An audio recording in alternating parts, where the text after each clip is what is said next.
मुरलिया वाले जीवन तेरे हवाले, मुरलिया वाले जीवन तेरे हवाले, मुरलिया वाले जीवन तेरे हवाले, मुरलिया वाले।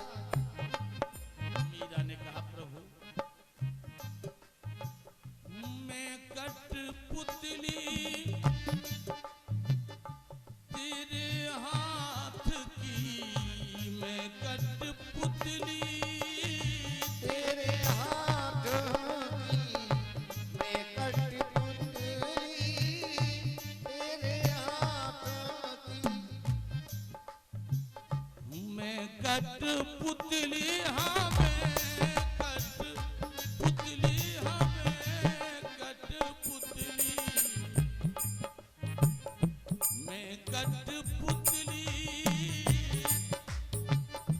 तेरे हाथ की, मैं कठपुतली तेरे हाथ की। जैसे तू चाहे न चाले, जैसे तू चाहे न चाले, मुरलिया वाले जीवन तेरे हवाले, मुरलिया वाले जीवन तेरे हवाले, मुरलिया वाले जीवन तेरे हवाले, मुरलिया वाले।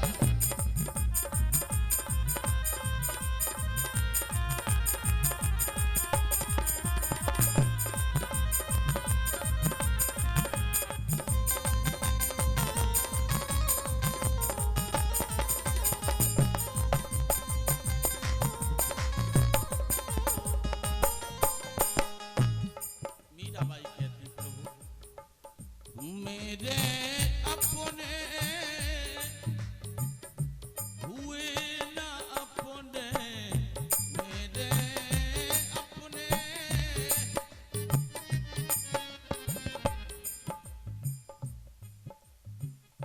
अब तू ही तो अपना ले, मुरलिया वाले जीवन तेरे हवाले, मुरलिया वाले जीवन तेरे हवाले, मुरलिया वाले जीवन तेरे हवाले, मुरलिया वाले जीवन तेरे हवाले, मुरलिया वाले।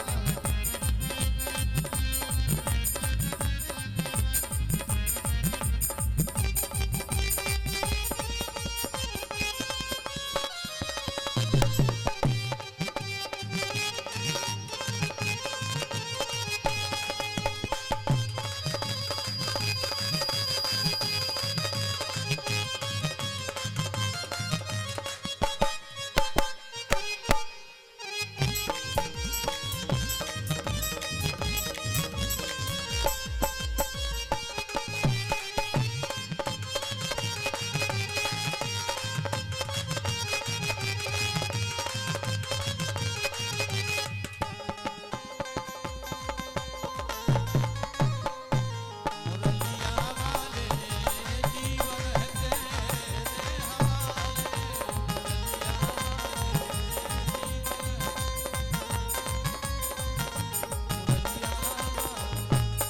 मीरा ने अपना सब कुछ समर्पण भगवान जी के नाम कर दिया। बस उसी दिन से आज धर्म प्रिय बंधुओं, अगर हम और आप भी भगवान को अपना लेंगे तो भगवान तो कहते हैं हमारे अवतार संसार के लिए हो सकते हैं, यादवों के लिए हो सकते हैं, क्षत्रियों के लिए हो सकते हैं, संसार के हर व्यक्ति के लिए हो सकते हैं, हर जात वालों के लिए हो सकते हैं।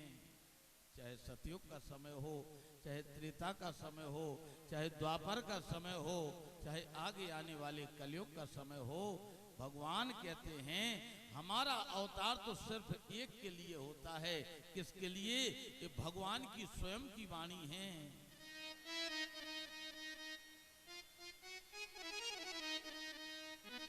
आरे बोले सो केवल आरे भक्तन हित लागी ओ परम कृपाल प्रणत अनुरागी। राम सिया राम सिया राम जय जय राम। राम सिया राम सिया राम जय जय राम। राम सिया राम सिया राम जय जय राम।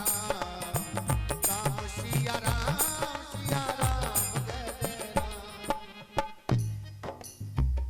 शोके वाला शोके वाला शोके वाला भक्तन हित लागी परम कृपाल प्रणत अनुरागी।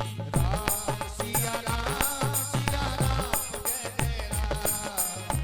राम सिया राम सिया राम जय जय राम। राम सिया राम सिया राम जय जय राम।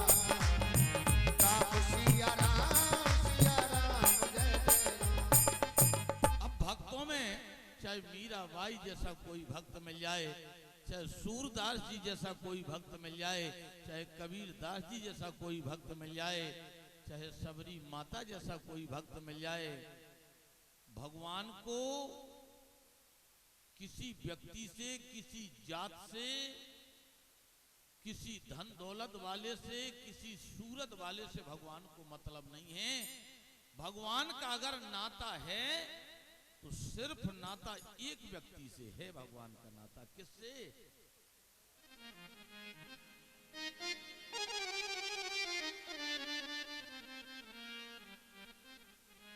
बोले मानो एक अरे भगति करनाता। देखो काल हमने सृष्टि की रचना का एक कारण बताया था भागवत महापुराण के अंतर्गत और रामचरितमानस दोनों के अंतर्गत। मनुस्तु शतरूपायाम त्रियः कन्यासी जगरे आकुर्ति देवहूतिश्चो प्रसूरितिश्च विस्तुतः। वो एक कारण देखो आज फिर बना भगवान के आने का। अरे बोले कश्यप अदिति महातप कीना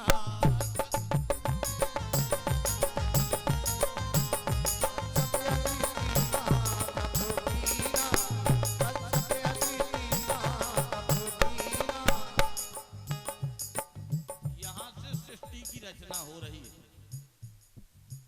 कश्यप अदिति महातप कीना कश्यप अदिति महातप कीना। कश्यप अदिति महातप कीना। तिन कहु में पूरब वर दीना तिन कहु में तिनकहु में पूरब वर दीना। तिनकहु में पूरब वर दीना। एक महात्मा थे, उन महात्मा का नाम था कश्यप। उनकी दो पत्नियां थीं। एक पत्नी का नाम था दिति, एक पत्नी का नाम था अदिति। अदिति नाम की जो रानी थी, इनसे समस्त देवताओं का प्रादुर्भाव होगा, देवताओं का जन्म होगा, आनंद होगा। और जो इनकी एक रानी दिति थी, 3 कालों की संध्या करने वाले महाराज श्री कश्यप जी सुबह में 3 घंटे पूजा किया करते थे, मध्याह्न कालीन दोपहरी में 3 घंटे पूजा किया करते थे, और सायंकालीन वेला में 3 घंटे पूजा किया करते थे। त्रिकालज्ञ थे, 3 कालों की संध्या करने वाले, बड़े होशियार थे। समस्त ऋषियों में सर्वश्रेष्ठ माने जाने वाले थे।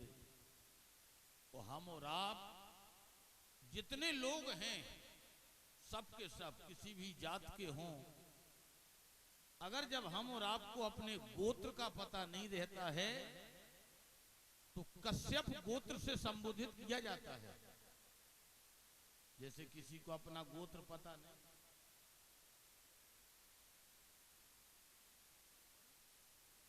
संतानें हैं। एक दिन महाराज कश्यप जी सायंकालीन संध्या वंदन करने के लिए गए थे। और जब सायंकालीन संध्या वंदन करके लौट के आए तो सूर्य भगवान डूब चुके थे। सूर्य भगवान डूब चुके थे, ना दिन था ना रात्रि थी। महाराज ऐसा समय था, छोटी रानी दिति ने नक्शे सिक्तक 16 श्रृंगार किया।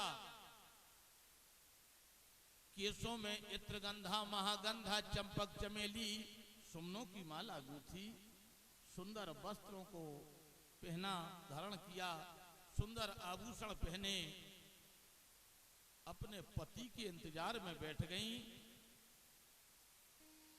सुंदर अघन का महीना था, मार्गशीर्ष महीना था, एकादशी की पावन तिथि थी। ना उस समय गर्मी होती है ना उस समय सर्दी होती है, समानता का बराबर का वातावरण रहता है वायु में। वो ऐसे समय के अंतर्गत जब महाराज कश्यप जी सायंकालीन वेला की संध्या करके लौटे, रानी दिति ने तो कश्यप जी के चरणों में अपना माथा रख दिया। महाराज, भो भोकंत रूपम निज लोक नंचो,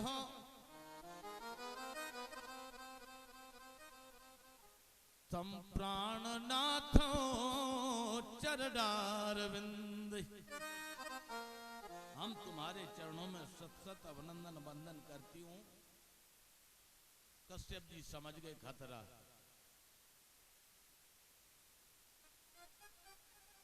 ये कोई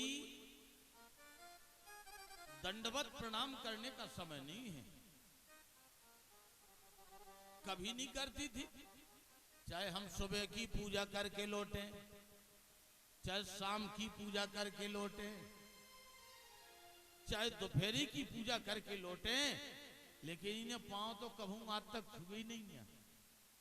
वो बताओ ईमानदारी से, तुम ही लोग अंदाज लगाना, अगर कोई पत्नी अपने पति के कभी पांव ना छुए, वैसे तो छूने में कोई दिक्कत नहीं है, छूना चाहिए, और छुए जाते हो बेचारी छूती भी हैं, लेकिन ऐसा कोई नियम ना हो, सिद्धांत ना हो।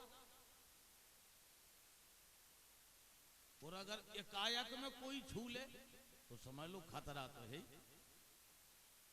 एकाएक में चरण छुए, कश्यप जी समझ तो गए कि यहाँ खतरा है। हम रोजाना पूजा पाठ करके आते हैं, संध्या वंदन करके आते हैं, लेकिन आज तक हमारी रानी ने कभी चरण नहीं छुए पूजा पाठ के बाद। वैसे भले छूती रहे, कोई दिक्कत नहीं। कश्यप जी बोले प्रसन्न रहो, खुश रहो। महाराज, आज मैं तुमसे कुछ मांगना चाहती हूँ। कश्यप जी समझ गए खतरा, ये मांगने का समय नहीं। नारियों के बोले श्री वृंदावन बिहारी लाल की। देखो माताओं, आप गृहिणी हैं, गृहस्थ जीवन को चलाने वाली हैं, जो बेटी से पत्नी बन गई हैं, और जो बेटियां हमारी हैं इस गांव की, उन सबको भी एक शिक्षा हम दे रहे हैं। क्योंकि यहाँ हम बहुत दिनों से आते हैं, हर व्यक्ति से अपना संबंध घर जैसा है। व्यास तो हम हैं सो ठीक है, और हमेशा हम यही चाहते हैं कि सब लोगों का कल्याण हो, सब लोगों का भला हो। कथा तो बहुत सुनी है, बहुत योग्य हैं, जहाँ पर दासी महाराज जैसे महापुरुष, राधा कांत जी महाराज जैसे साक्षात जिन्हें सरस्वती माता का दिग्दर्शन होता था, ऐसे गुरुओं के सानिध्यता में आप लोग रहे हैं। हमारे गुरु महाराज आचार्य जी की भी कथा हुई है, तो हमारी तो औकात कथा कहने की या आप लोगों को कथा सुनाने की सामर्थ्य है ही नहीं, लेकिन फिर भी अपनत्व के नाते बस कुछ जो जरूरी बातें गृहस्थी में होती हैं वह बताएं। तो आप लोग उन शब्दों पर थोड़ा सा ध्यान दे करके सुने और सुन करके उन पर अमल करें, चलें। बस इसी का नाम कथा है। हमारी बेटियां हैं, हमारी माताएं हैं जो पत्नी बनी हैं, गृहिणी बनी हैं, तुम लोगों के मांगने का एक नियम है, सिद्धांत है। अगर तुम नहीं मांगोगी, गृहस्थी में शक्कर नहीं है, वो 5 दिन पहले से शक्कर बढ़ा गई, अब बताओ मांगने तो पर ही तुम कहो कि महाराज हम ना मांग। अब पति देव तुम्हारी गृहस्थी को कमरा तो ओंधो करत ना फेरे कि भी गगरा में हाथ डारे के चावल है कि नहीं है, शक्कर है कि नहीं है, बताने तो तुम ही के, लेकिन बताना कब है उसका एक नियम है।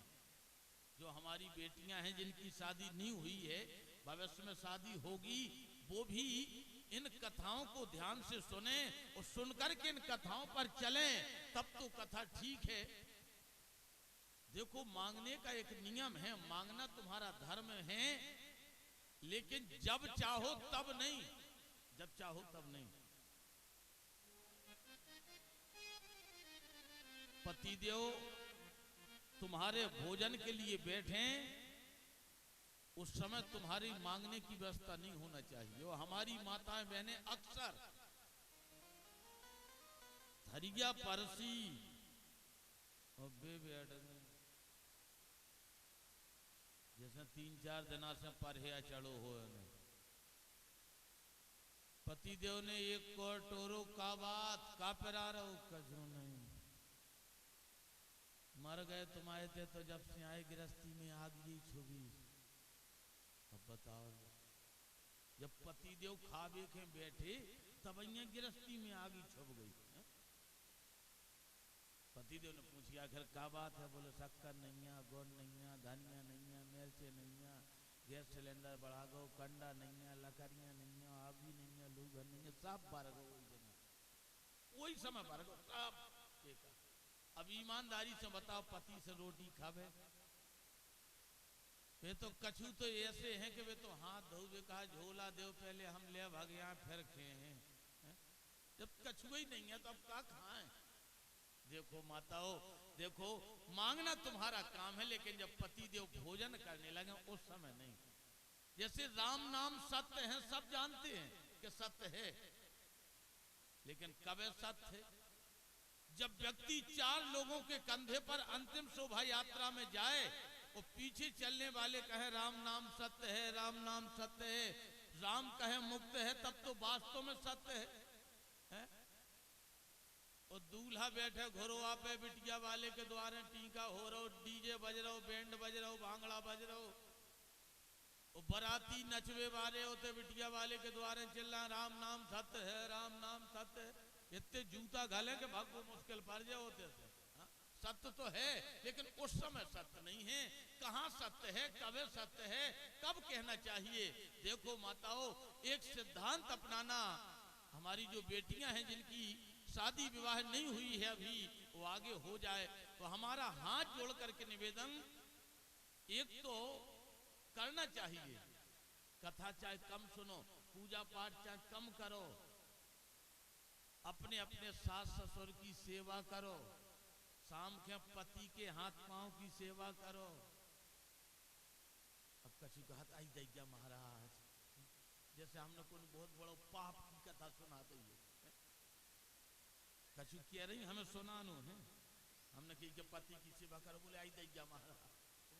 अब देखो है भाव ही नहीं, आओ पति की सेवा ना करियो नहीं तो नरके जे हो, कब ना करियो। तुम्हारे पिरात हो तो तुम जरूर पसार दई दोनों के सामने।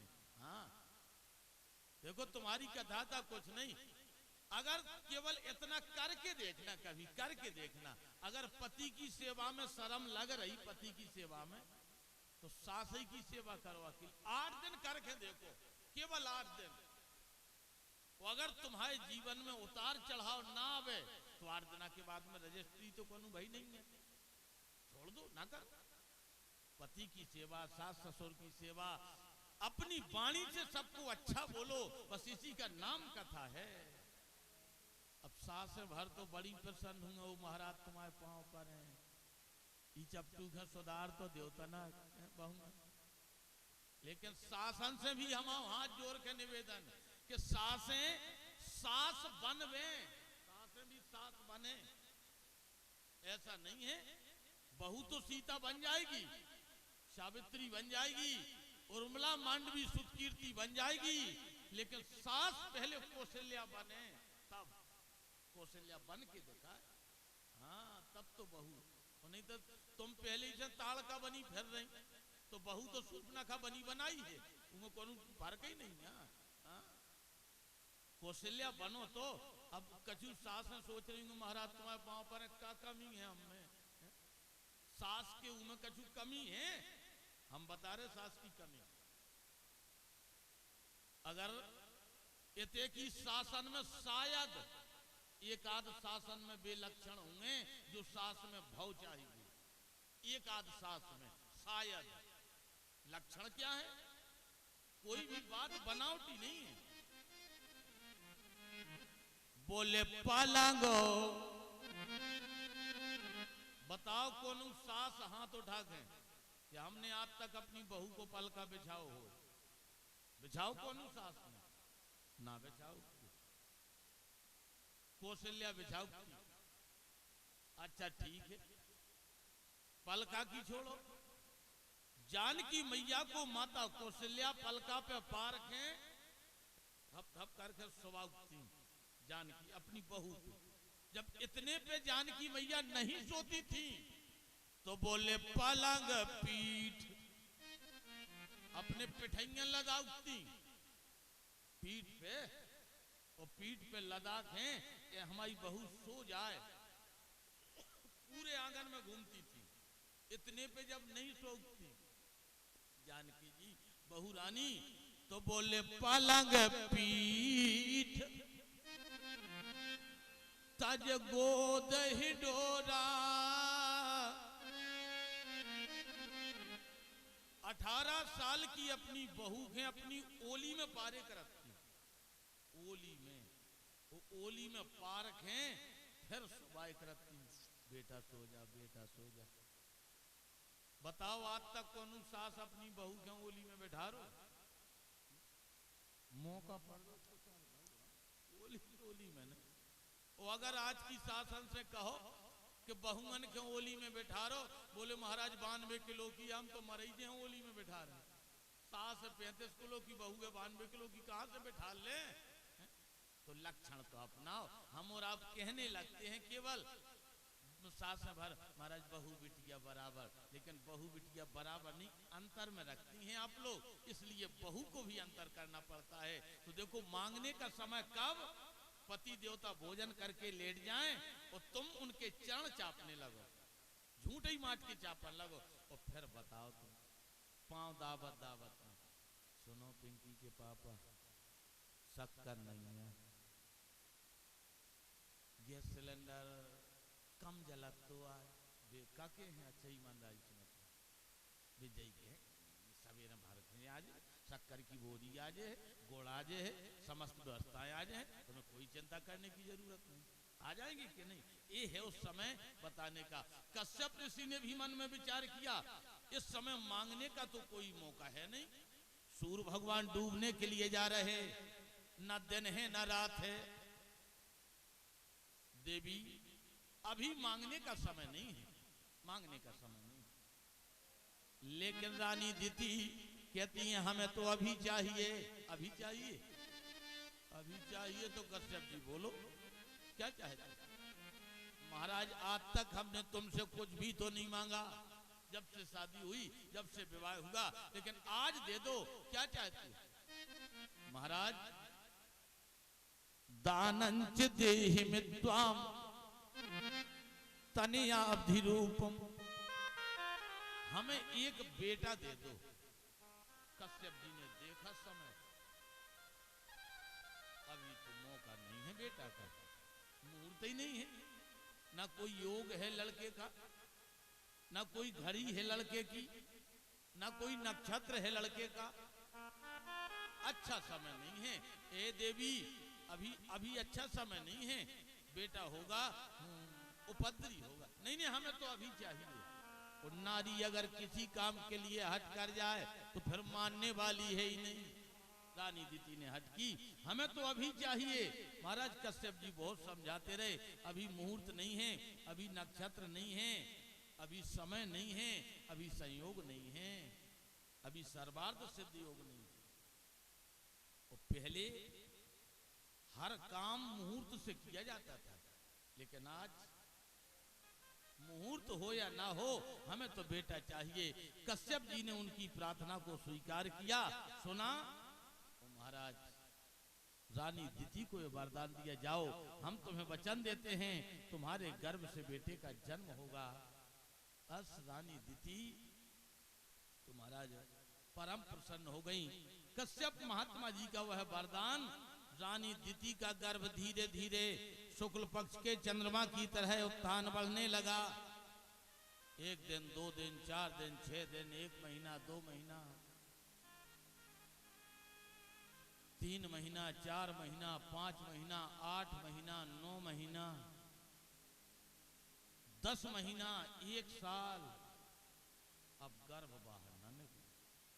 2 साल, 3 साल, 5 साल, 8 साल, 10 साल गर्भ। रानी दीति बोली, ओ महाराज तुम्हारे पांव पर हैं, जो गर्भ बाहर का नहीं निकल रहो। कश्यप जी बोली, अब तुम जानो, तुम्हारा काम जाने, हमने तो पहली दिन कही थी कि अभी समय नहीं है, मुहूर्त नहीं है, सर्वार्थ योग नहीं है, सर्वार्थ सिद्ध योग नहीं है। लेकिन तुम्हारे मारे जब चले, महाराज हम तो परेशान हैं, कुछ करो। महाराज कश्यप जी बोले, अब हम कुछ नहीं कर सकते हैं। जो नारी अपने पति की बात नहीं मानेगी, उसकी तो ऐसे ही दुर्दशा होने। तो वास्तव में सही। 10 सालें बीत गई, 11 सालें बीत गई, गर्भ बाहर नहीं निकला। 12 सालें बीत गई। तुमने सोचा थी को महाराज सही है जा कथा कि झूठी कह रहे थे? तो भगवान जाने झूठी हो या साची हो। लिखा है ऐसा वेद पुराण शास्त्रों में। हम लोग केवल वेद शास्त्र पुराणों के गुलाम हैं और अन्य तो कुछ नहीं कह सकते। 12 साल में तो महाराज श्री सुखदेव जी का ही जन्म हुआ था। वेद व्यास जी की जो रानी थी माता बिटका, जिनके गर्भ से बालक निकला, वह 12 साल के बाद ही निकला, जो सुखदेव जी महाराज कहलाए। राजा परीक्षित को जिनने भागवत की कथा सुनाई। लेकिन रानी दीति का गर्भ यह 12 साल को भी पार कर गया। 13 साल, 15 साल, 20 साल, 25 साल, 30 साल, 35 साल, अंतोगत्वा वर्णन यहां तक आया। सुखदेव जी कहते हैं, हे परीक्षित, शतंच वर्षम तम गर्भ धारणई, गर्भ धारण किए किए 100 वर्ष बीत गई। जब वह गर्भ बाहर नहीं निकला तो रानी दीति तो परेशान हो गई। वो परेशान हो ही जाना चाहिए। माताएं जानती हैं कि 9 वर्ष में, 9 महीने में वह बहन कितनी हैरान हो जाती है जिनको गर्भ धारण रहता है। और जिनको 100 सालें बीत जाएं, रानी दीति तो परेशान हो गई। हाथ जोड़े अपने पति के सामने, महाराज मैं तो हैरान हूँ, कान पकड़ रही हूँ, गलती मना रही हूँ। आज के बाद ऐसी भूल गलती कभी नहीं करूंगी जिससे पति को मजबूर होना पड़े। एक बार हमारे ऊपर कृपा कर दो, बस एक गर्भ बाहर निकाल दो। महाराज कश्यप जी ने जब अपनी पत्नी की वास्तव में गलती स्वीकार की तो भगवान से प्रार्थना की, प्रभु अब तो कुछ करो, यह गर्भ बाहर निकालो। तो महाराज दोपहरी का समय था, ठीक 12 बजे का दोपहरी का। लेकिन जब रानी दीति का गर्भ पतित होने लगा तो दोपहरिया में खूब धूप निकली, बढ़िया अच्छा मौसम।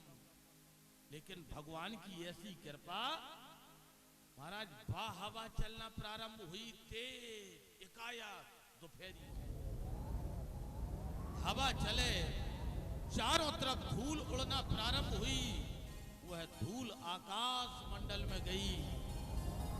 बड़ी तेजी से महाराज जब हवा चली, भयंकर बादल हुए, मेघ गरजने लगे, बिजली चमकने लगी, रात्रि जैसा समय दिखाई देने लगा। साधु संत महात्माओं ने विचार किया, पशु पक्षियों ने विचार किया कि लगता है रात हो गई, शाम हो गई। पशु पक्षी जो विचरण करने के लिए गए थे महाराज, लौट करके अपने अपने घोंसलों की तरफ आने लगे। जितने भी पशु पक्षी थे, साधु संत महात्माओं ने अपनी अपनी ध्वनि उठाई। वो ध्वनि उठा करके बंधुओं महाराज अपने स्थानों में जाने लगे। दिन में भी रात्रि जैसा समय प्रतीत हुआ। उस समय जन्म हो रहा है रानी दिति के गर्भ का। तो जैसे ही वह गर्भ पतित हुआ, शतंच वर्षम तम गर्भ धारणे,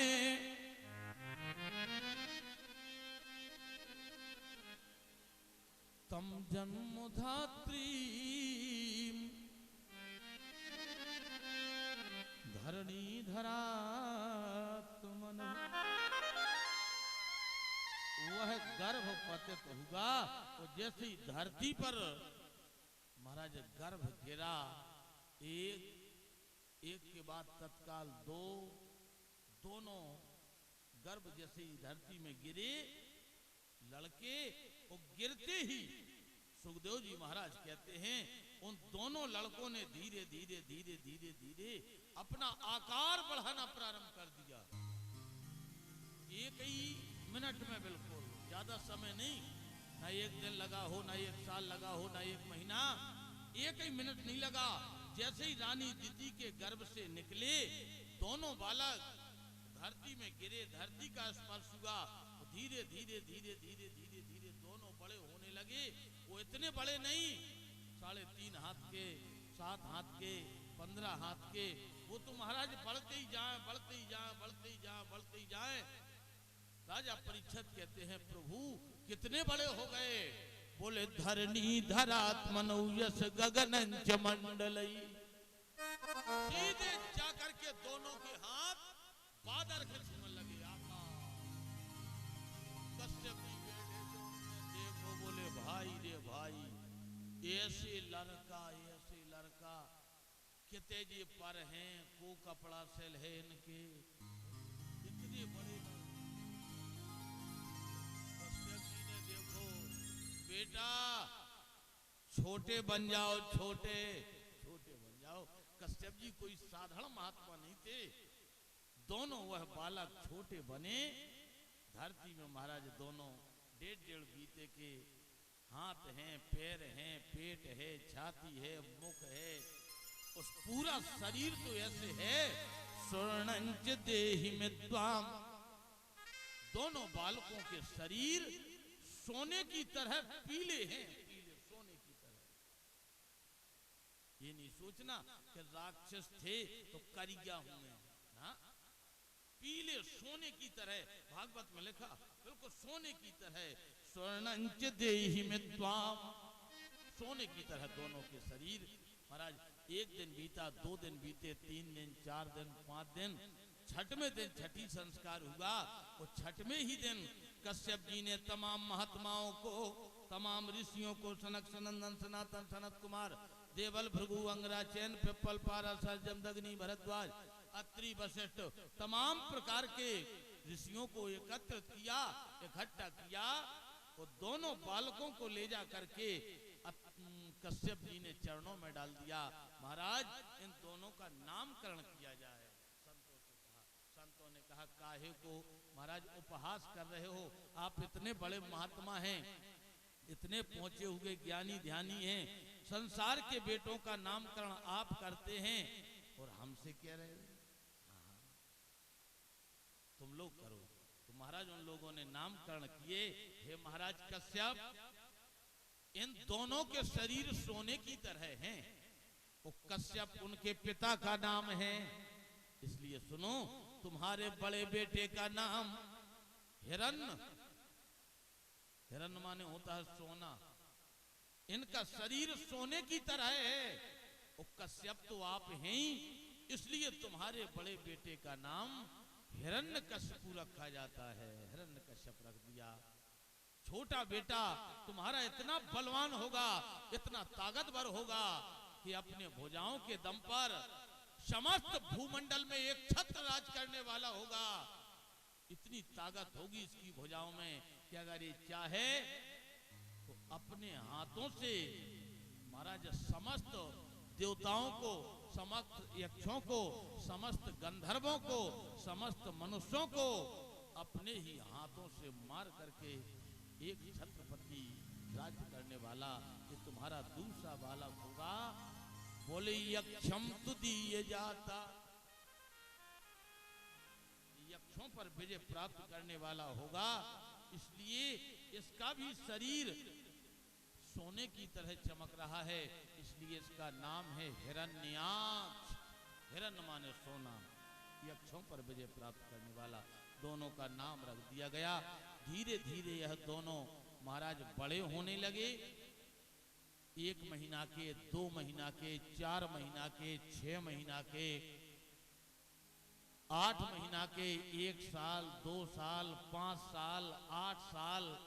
और 8 साल की उम्र में इन दोनों ने, जो महाराज वरदानी था, दोनों के दोनों, इन दोनों ने शैतान करना प्रारंभ कर दिया। जिस गांव में जाएं, जिस नगर में जाएं, जिस पुरवा में जाएं, अगर कोई माँ बहन बेटियां किसी सरोवर में, किसी कुएं में, किसी हैंडपंप पे, किसी नदी में, किसी झरने में पानी भर रही हैं, तो एक गुलेल ले जाते थे, तो महाराज उसमें कंकड़ पत्थर फंसा करके खींच करके मारे, उनके घड़े मटके तोड़ डालते थे दोनों। जब वह माँ बहन बेटियां शिकायत करने के लिए महाराज कश्यप जी के पास आए, महाराज आप तो इतने सरल हैं, आप तो इतने सीधे हैं, लेकिन मात पिता के बीज सो अरे बीज परे नहीं अंत, तो तुलसिया जगत में भैया हो है संत को संत। आप इतने निष्ठिक महात्मा हैं, मुझे तुम्हारी ये संतान इतनी पाप अत्याचार करने वाली क्यों हुई? उल्हेना देने के लिए आवे। महाराज कश्यप जी कहें, ए बहनों, तुम्हारा जितना नुकसान हुआ है उस नुकसान की भरपाई हम कर देंगे। आने दो दोनों को, हम डांटेंगे। आज के बाद वो लोग ऐसा नहीं करेंगे। जब दोनों बेटे आते हैं, कश्यप जी कहें अपने बेटे से, हे हिरण्यकश्यपु, हे हिरण्याक्ष, बेटा ऐसा आतंक अत्याचार हम तुम महात्मा हैं, महात्माओं को शोभा नहीं देता है।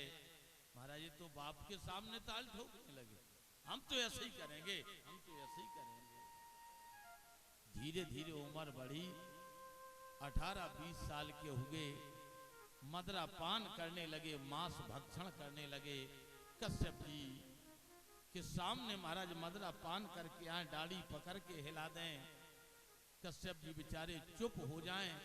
कश्यप जी ने मन में विचार किया, अब हमारे बेटे हमसे दबने वाले नहीं हैं, एक उपचार और रहता है। अगर बेटा माता पिता से नहीं दब रहा है, नहीं डर रहा है, ऊट पटांग चलने वाला है, तो उसके लिए केवल एक उपचार और है, सुधरने का। अगर सुधर जाए तो ठीक है, और नहीं सुधर रहा तो फिर जीवन में काऊ के ज्ञान से सुधार है भी ना। माता पिता से बढ़कर के कोई अच्छी सलाह सम्मति नहीं दे सकता है। अगर लड़का बिगड़ रहा है और माता पिता से नहीं सुधर रहा, तो बस एक सुधरने का मौका है, उस लड़के की शादी कर दी जाए। शायद वे बड़ी वाली बेमाता सुधार लें, सुधर सकत, सुधर जाए तो, बस अन्यथा दूसरा फिर कोई उपचार नहीं। हाँ बस इसके अलावा हिरण्यकश्यप हिरण्याक्ष इनके पिता कश्यप जी ने सोचा कि हम दोनों से तो ये बेटे सद नहीं रहे हैं, अब बस इनका उपचार है कि इनकी शादी कर दी जाए। तो महाराज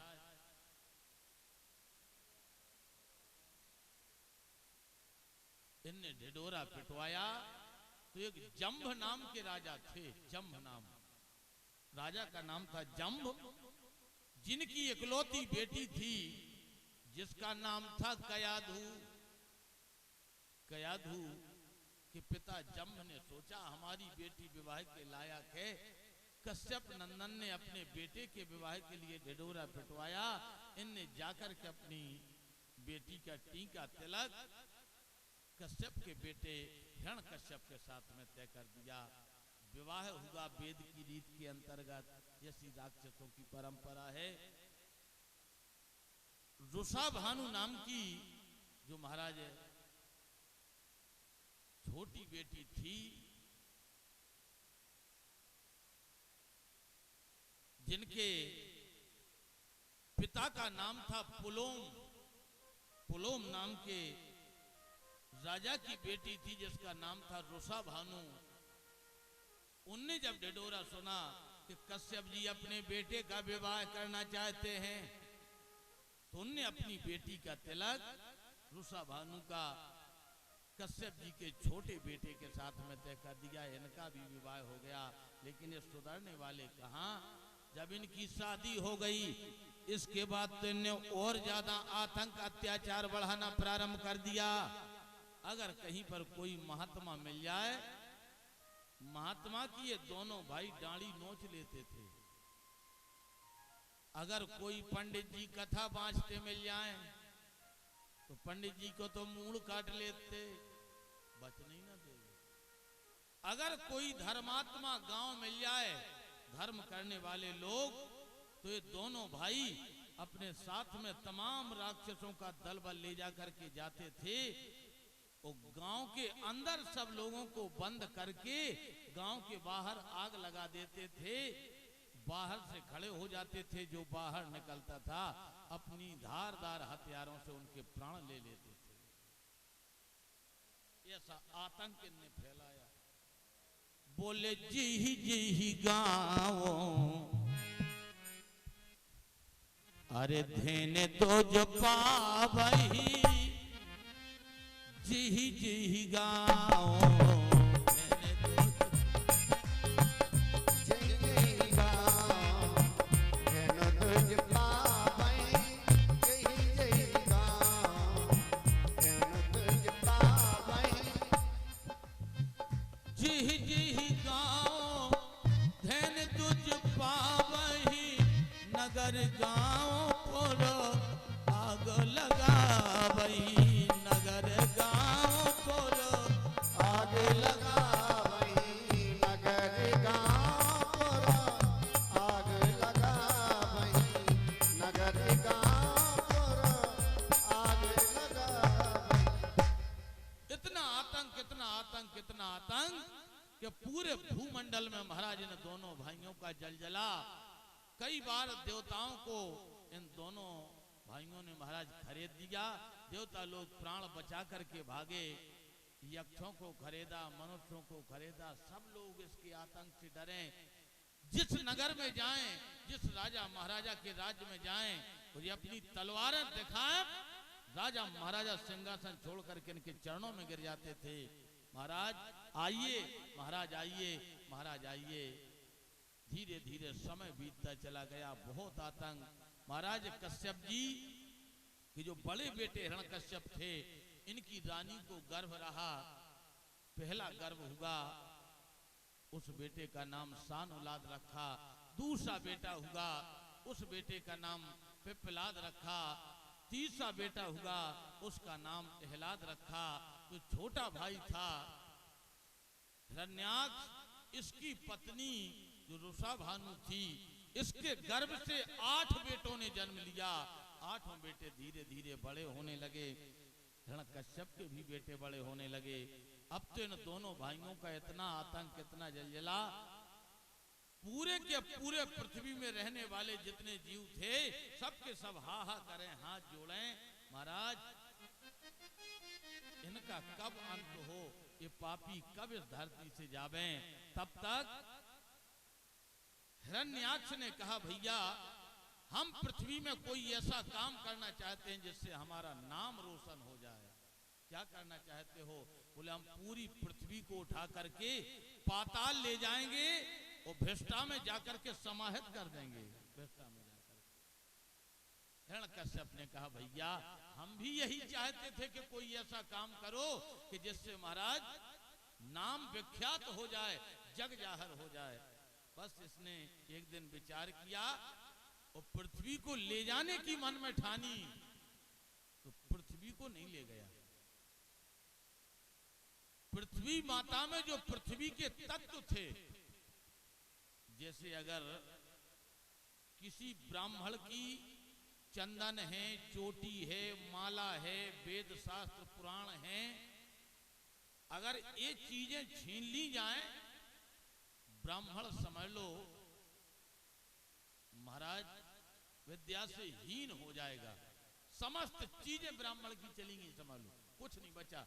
चाहे रुपया मिल जाए, चाहे पैसा, ट्रैक्टर, जमीन, जायदाद, प्रॉपर्टी, लेकिन कुछ नहीं बचा। समझ लो अगर ये चले गए, चंदन है, चोटी है, वेद हैं, शास्त्र हैं, पुराण हैं, ब्राह्मण के अंग हैं। राजा का अगर मुकुट छीन लिया जाए, मुकुट, बताओ फिर काय को राजा? प्रधानन के बस्ता छिन गए, अब बताओ कोई न पूछा तुझे। अब जब अगले बन हैं फिर भी प्रधान जी बजन लगा 5 साल के लाने, तो ऐसी व्यवस्था होती है।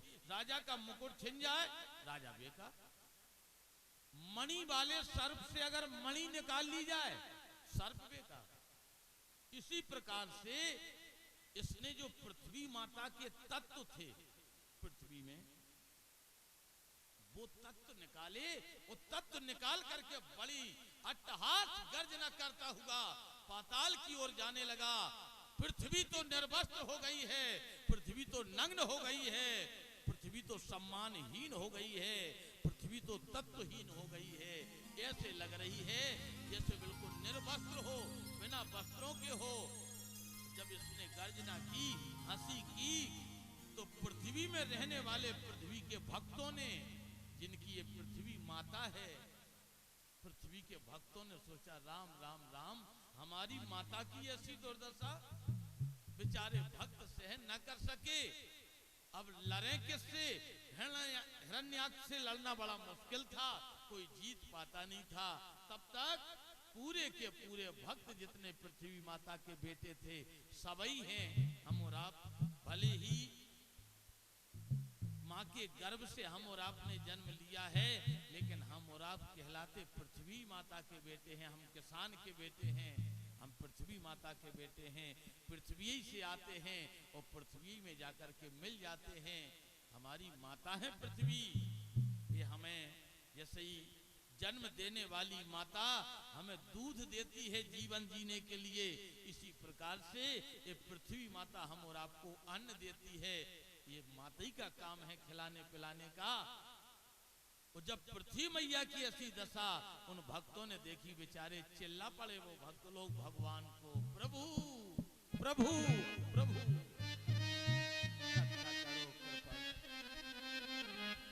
अरे दशा हम दीनों की भगवान, दशा हम दीनों की भगवान, संभालोगे तो क्या हो।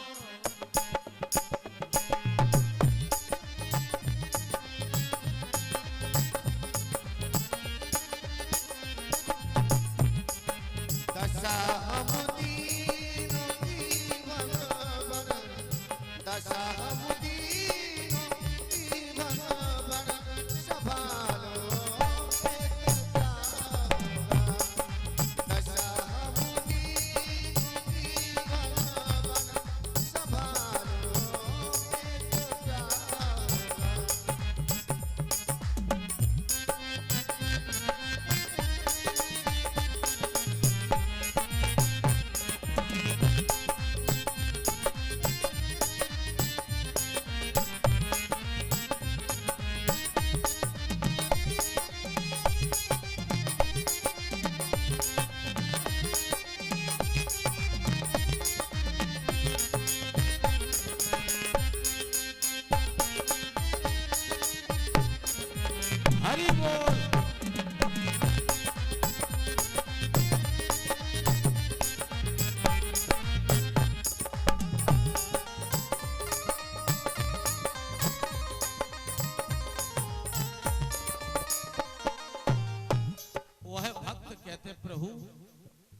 अगर चरणों की सेवा में, अगर आज हमारी माता की व्यवस्था ठीक ठाक नहीं हो रही है तो प्रभु हम लोग भी मर जाएंगे। तो मर गए तो तुम्हारी पूजा तो कोई करेगा नहीं, तो अगर बच गए तो बचने का केवल उपचार एक ही है, अगर चरणों की सेवा में, अगर चरणों की सेवा में लगा लो ये तो क्या होगा दशा हम तीनों की भगवान संभालो ये तो क्या होगा दशा हम तीनों की भगवान दशा हम तीनों की भगवान संभालो ये तो क्या होगा दशा हम तीनों की भगवान संभालो ये तो क्या होगा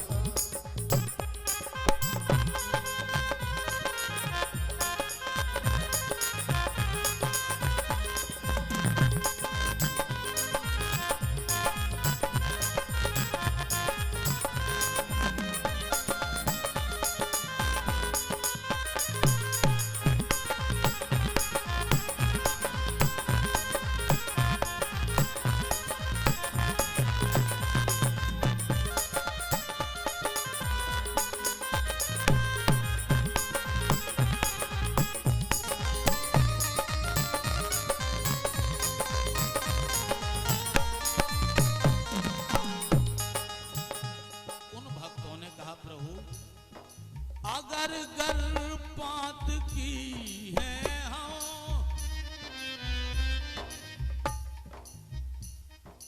अगर गर्भपात की है हम, हमें भी पाप कर तो है,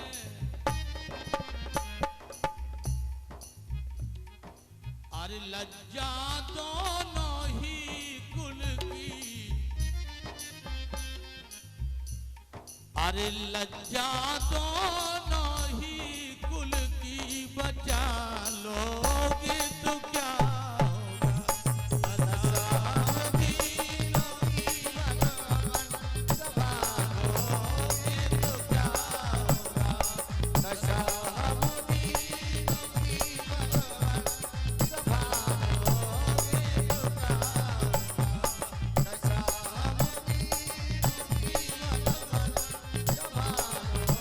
ये तो क्या होगा दशा हम तीनों की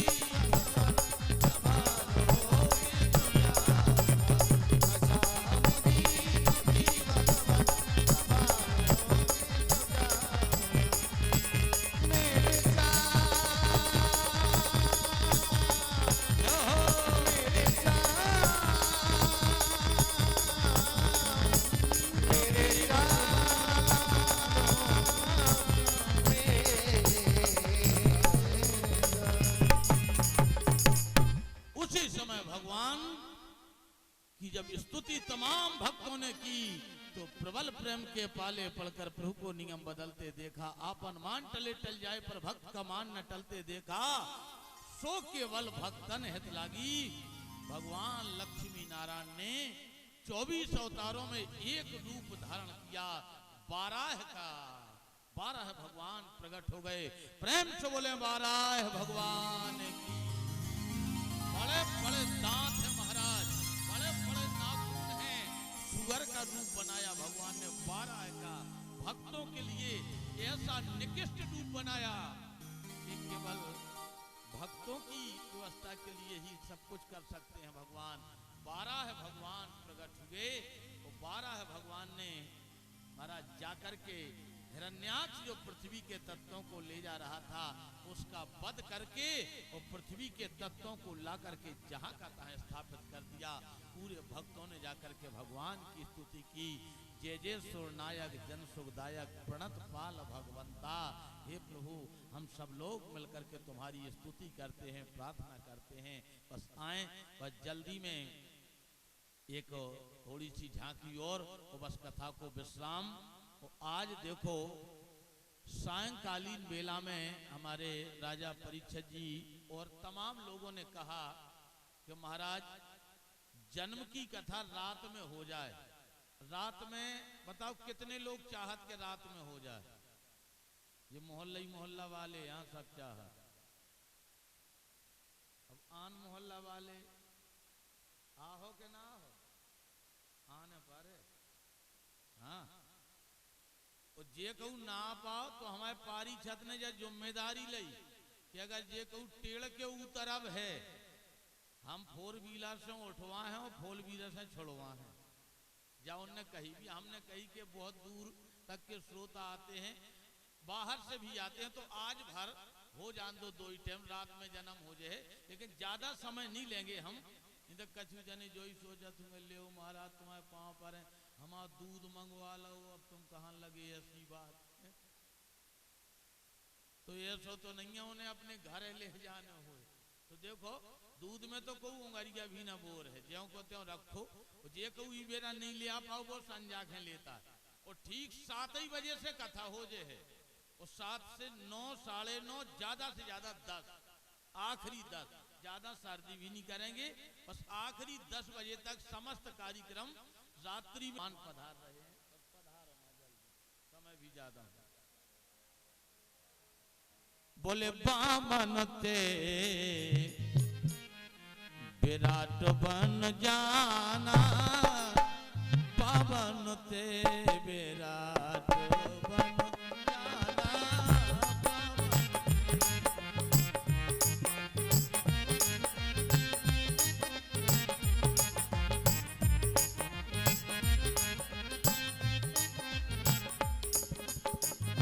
पावन ते विराट बन जाना, कहीं तुम्हारा मरम में जाना।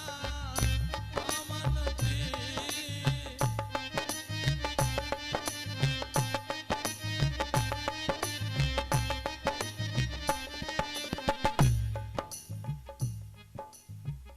तू ही भात केवट भलियाना, कहीं तुम्हारा मरम में जाना।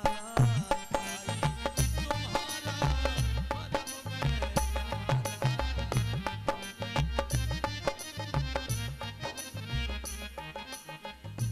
राजा बलि यज्ञ कर रहे हैं पातालपुरी की धरती में। देखो पाताली की कथा हो रही थी। पाताली में यह हिरण्याक्ष पृथ्वी को ले जा रहा था, और 12 भगवान ने जा करके महाराज हिरण्याक्ष का वध किया और पृथ्वी के तत्वों को लाकर के जहां का तहां रख दिया। और पातालपुरी के सम्राट राजा बलि महाराज अभी इनके और वंशज जो हिरण्यकश्यप हैं, इनके बेटा होंगे प्रहलाद, प्रहलाद के बेटा होंगे महाराज विरोचन, विरोचन के होंगे बलि। ऐसी यह कथा है। तो बलि पातालपुरी की पावन धरा धाम पर यज्ञ कर रहे हैं, और उस यज्ञ में तमाम साधु संत महात्मा ब्राह्मण लोग हैं। महाराज श्री शुक्राचार्य जी उस यज्ञ में आचार बनाए गए हैं। आचार का काम चल रहा है, और उस यज्ञ में राजा बलि की व्यवस्था को देख करके भगवान विष्णु ने एक स्वरूप बनाया, एक अवतार ग्रहण किया। 52 अंगुल के बालक बने, 52 अंगुल के एक कथा में। और एक कथा के अंतर्गत 52 अंगुल के भगवान नहीं हैं तो छोटे ही से, लेकिन 52 भगवान हैं। ब्राह्मण का रूप धारण करके ब्राह्मण 52 भगवान आ रहे हैं। राजा बलि के यज्ञ की ओर भगवान चल रहे। मन सीताराम सीताराम भजलो, तेरे संकट जाएंगे कटरे। मन सीताराम तेरे संकट जाएंगे कटरे, मन सीताराम सीताराम रट रे। तेरे संकट जाएंगे कटरे।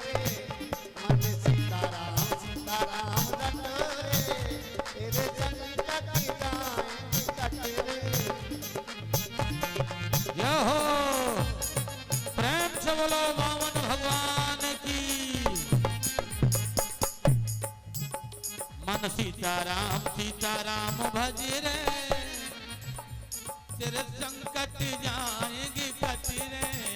मन सीताराम रटा रे, तेरे संकट जाएंगे कट रे। मन सीताराम रटा रे, तेरे संकट जाएंगे कट रे। हिरणाकुश जुल्म कमाया, हिरणाकुश जुल्म कमाया, हिरणाकुश जुल्म कमाया।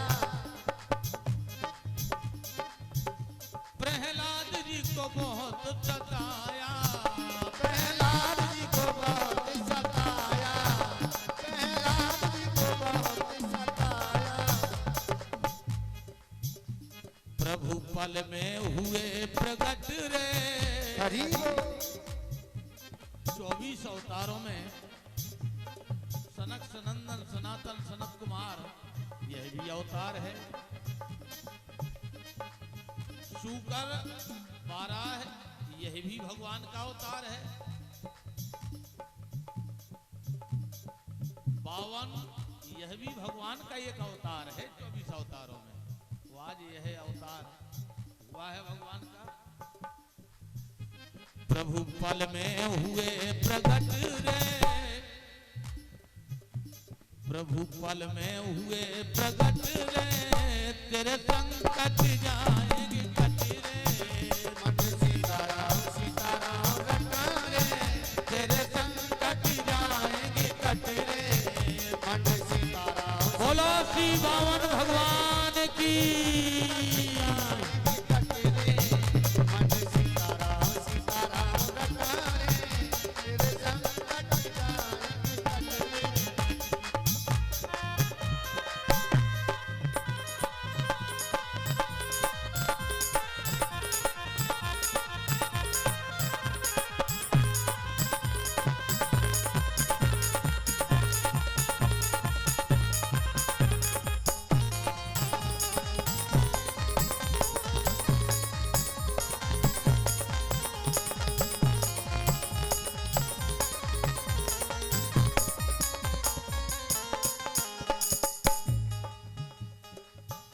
और बेटी तुम भी कर लो, बेटी तुम भी कर लो।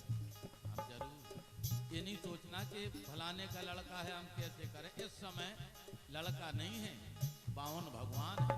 तुम दोनों राजा परीक्षित पति पत्नी हो और इन्हीं भगवान से है कि करना प्रभु। और जब सबकी पूरी हो जाए तो हे प्रभु 52 भगवान हमारे ऊपर, हमारे परिवार के ऊपर, हमारे नाते रिश्तेदारों के ऊपर, सबके ऊपर कृपा करना। बोले श्री बावन भगवान की जय हो। जीना है ये मन तुझ में ही लगा रहे, तो जीना सच्चा जीना है।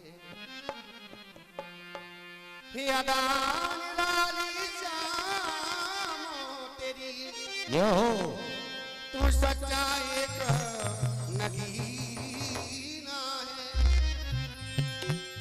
वह जीना सच्चा जीना है जो तेरे रस से भीना है। ओ बिगड़ी मेरी शाम, बिगड़ी मेरी दाता, बिगड़ी मेरी शाम, बिगड़ी मेरी दाता, बिगड़ी मेरी। हो मेरे श्याम सलोने सरकार बना दो बिगड़ी। मेरे श्याम सलोने सरकार बना दो बिगड़ी मेरी।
राम बिगड़ी मेरी दाता बिगड़ी मेरी ओ मेरे